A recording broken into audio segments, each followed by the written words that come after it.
చూడండి, chicken pakodi ready. ఒక ముక్క ఇట్లా మెత్తగా ఉడికింది చూడండి. ఆహాహా, సూపర్ ఉడికింది చూడండి. శుభ్రంగా చేసుకొని 1 అవర్ నానబెట్టుకున్నది.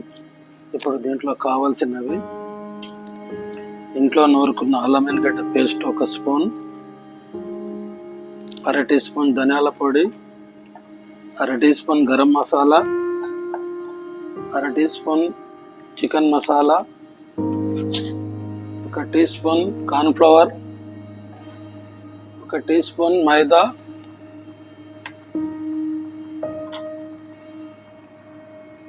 మిరియాల పౌడర్ 1/2 టీ స్పూన్, 1 గుడ్డు చూడండి.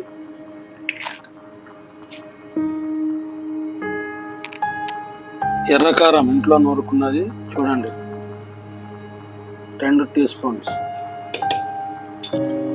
ఇంట్లో దొడ్డుప్పు నూరుకున్నది 1 టీ స్పూన్, 1.5 టీ స్పూన్ వేసుకోవాలి చూడండి. ఇంట్లో నూరుకున్నది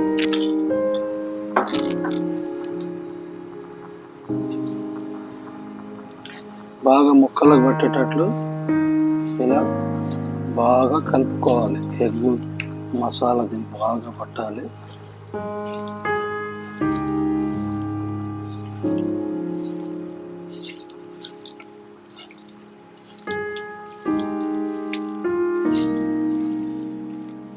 కొద్దిగా ఫుడ్ కలర్ వేసుకోవాలి, కొద్దిగా నిమ్మరసం, 2 టీ స్పూన్ల నిమ్మరసం,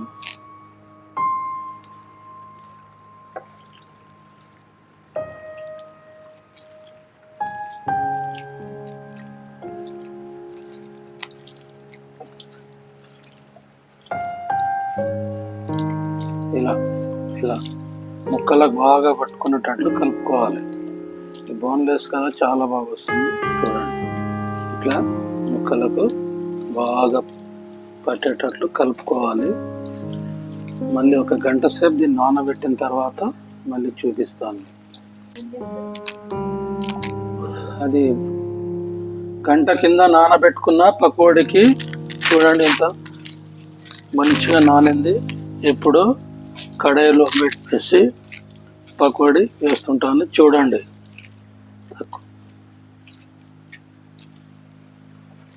కరేపాకు వేసుకున్నాను ఇందాక, మీకు చూపించలేదు కదా. కరేపాకు వేసుకుంటే చాలా బాగా వస్తుంది, క్రిప్సీగా ఉంటుంది.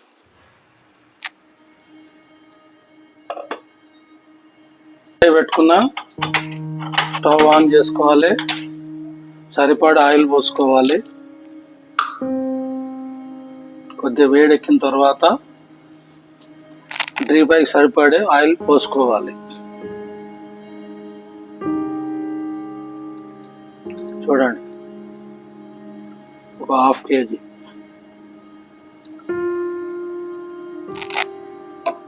చూడండి, ఆయిల్ వేడెక్కింది. ఒక్కొక్క ఇట్లా తీసుకొని ఒక్కొక్క ముక్క ఇదిగో ఇట్లా ఇలా ఒక్కొక్క ముక్క ఇట్లా వేసుకోవాలి. బాగా మసాలా పట్టేసింది చూడండి, బాగా మసాలా పట్టేసింది. చూడండి, ఇట్లా ఒక్కొక్క ముక్క వేసుకోవాలి.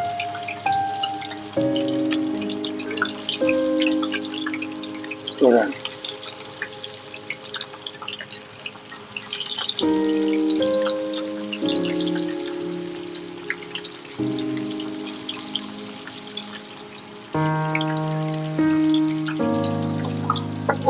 వేసిన వెంబడే కలపొద్దు, చితికిపోతుంది.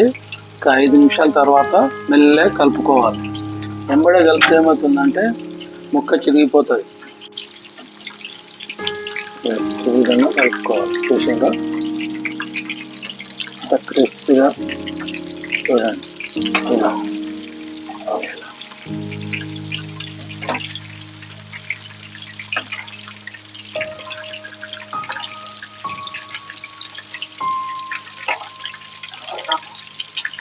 చూడండి ఇలా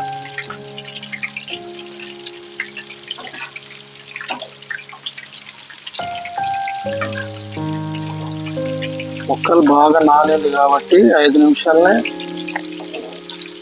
రెడీ అవుతుంది.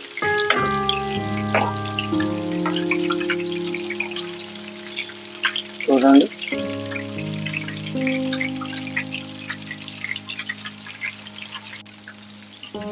చూడండి ఎంత సాఫ్ట్గా అయింది పకోడీ. ఇంట్లో చేసుకొని మంచిగా చేసుకొని తినాలి. ఇదిగోండి, ఆయిల్ పట్టకుండా సూపర్గా. ఇదిగోండి,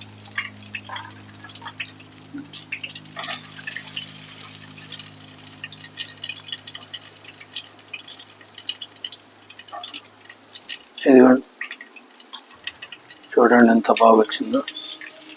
మీరు ఇంట్లో చేసుకొని తినండి.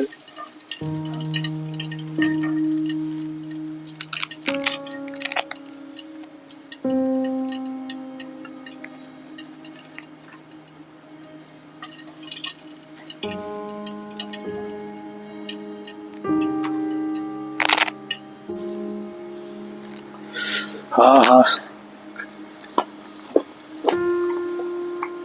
సూపర్.